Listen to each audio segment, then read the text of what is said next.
This is CTV News with Sinjin Alexander. Let's go, Bujo! Yeah! Well, the energy sure tells the story. This is the scene outside Rogers Arena tonight, where the Vancouver Canucks played their first game under coach Bruce Boudreau. And good evening. Thanks for joining us. Okay, it's only the first game, but fans must be smiling tonight.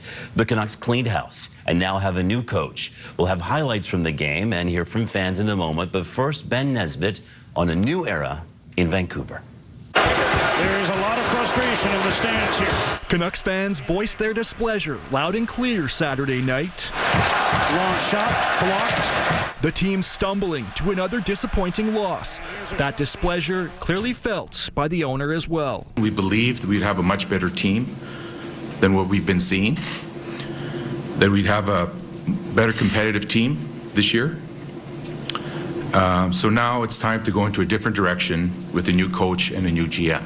Jim Benning's tenure as GM ends with just 2 playoff appearances in 8 seasons. Travis Green, who signed a contract extension in May, led the team to a lowly 8-15-2 record to start the season. Along with Benning and Green, assistant GM John Weisbrod and assistant coach Nolan Baumgartner were also dismissed. It's never easy to see people like that go. I've been working with obviously Grainer and Bomber and Jim since basically I got here. Francesco Aquilini, quick to pick his new bench boss, has brought on Bruce Boudreau as the 20th head coach in team history. Wasting no time, Boudreau was already on the ice, running practice Monday after inking a deal that will keep him with the team through the end of next season. You'd really like to make it a winning team from here on in, and to get the guys happy, to get the fan base happy again with them winning, and wherever that leads, that leads. His track record speaks for itself. He's had a lot of success, in these type of situations. Canucks captain Bo Horvat says it's now on the players to produce. Bruce coming in and having positive energy and wanting us to do well and believing in our group, I think, it brings us new life. But at the same time, we have to go out there and prove it now. For the time being, the interim general manager will be Stan Smeal, the Canucks' former captain and longtime management member of the organization. Okay, let's bring Angela Jung in now, who's at Rogers Arena. I'm not going to give it away, Angela, but so far so good. Lots of reason to be optimistic. Yes, and fans are ecstatic tonight. They believe that this change in coaching staff and front staff is much needed. And someone who hasn't scored in a while put the Canucks on the scoreboard tonight.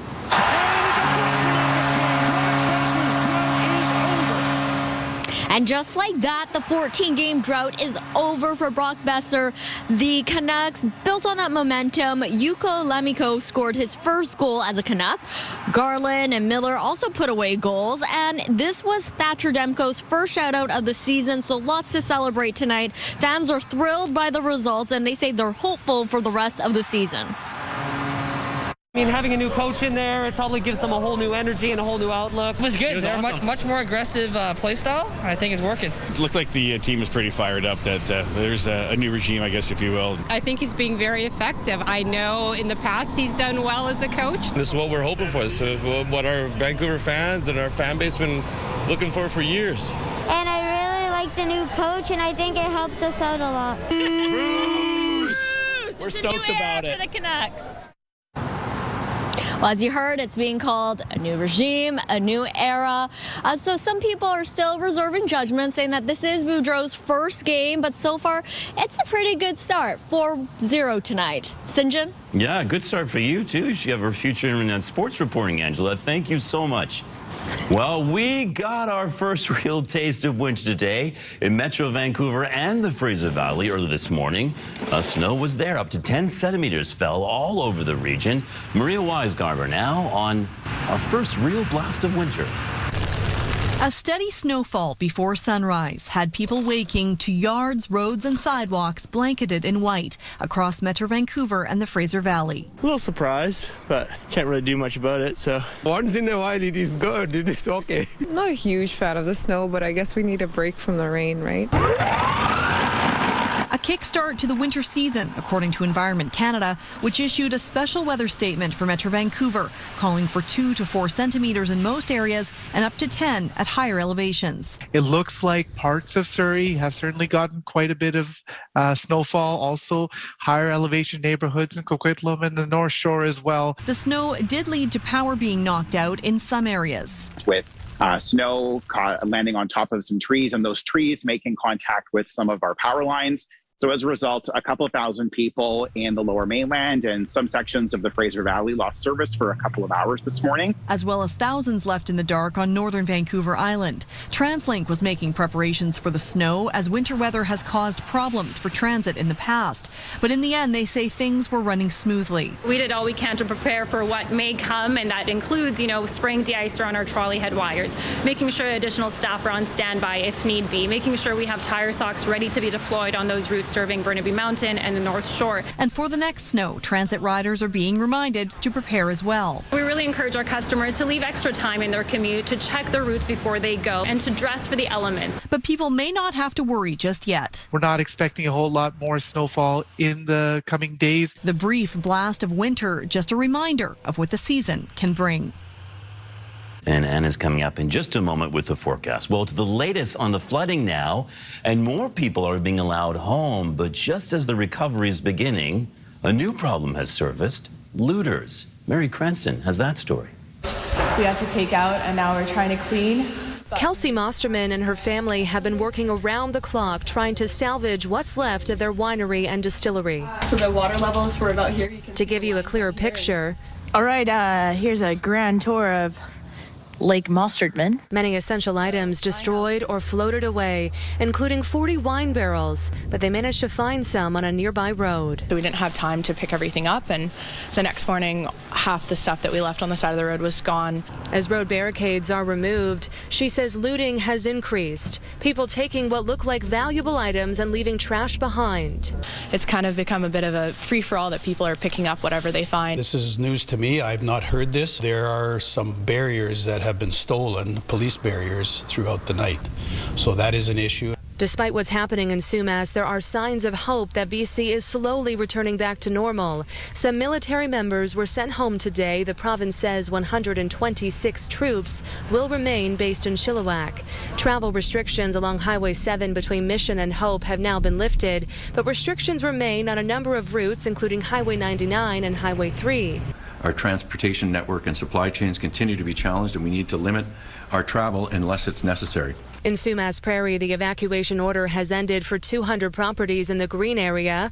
Residents are still being advised not to drink the water. Do not use water, period, other than for flushing toilets. More evacuation orders are expected to be lifted in the coming days, but the message is clear from residents and officials.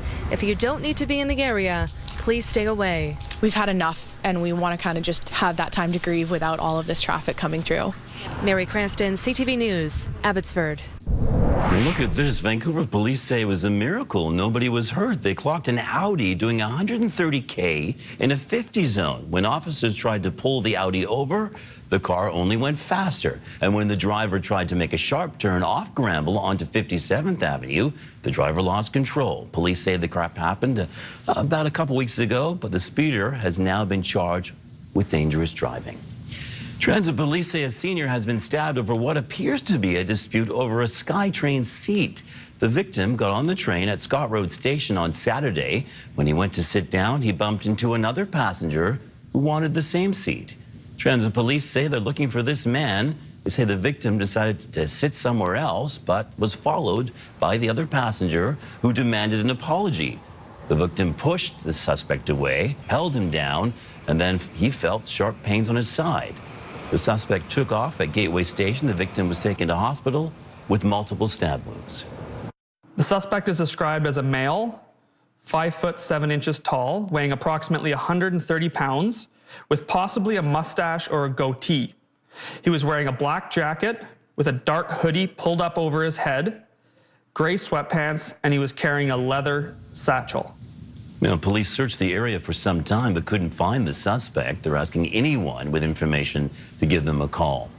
To a major break in a cold case, the body of Ashley Simpson, who's been missing for more than 5 years, has been found, and tonight, her boyfriend has been charged. Simpson was reported missing in April 2016. She had moved to Salmon Arm with her boyfriend, Derek Favell. They'd only been dating for 2 months when she disappeared. Mounties say her body was found last month in a wilderness area outside Salmon Arm. They brought us our Christmas present, and for that we will be eternally grateful. We have a body now, so that glimmer of hope is gone. We will never see our daughter alive again, but she will come home. Favell was arrested in Kelowna and charged with second-degree murder. He'll be in court on Thursday. Human remains have been found inside a burning vehicle in Abbotsford. Firefighters were called to Riverside Street just before 3 a.m. to put out a car fire. Then the remains were found. It is considered suspicious. No word on who the victim might be. Well, getting on a plane or crossing the border is sure confusing. Coming up, we break down all the traveling rules so you know before you head out. Also, making our snow look like nothing. We head to the island, but first, a preview of tomorrow's CTV News at 6. She is charged with impersonating a nurse. How did Bridget Clareau get a job in a Vancouver hospital without proper credentials? And it wasn't her first time. Meet Jung Lee and Scott Roberts tomorrow at 6 on CTV News Vancouver, BC's best news.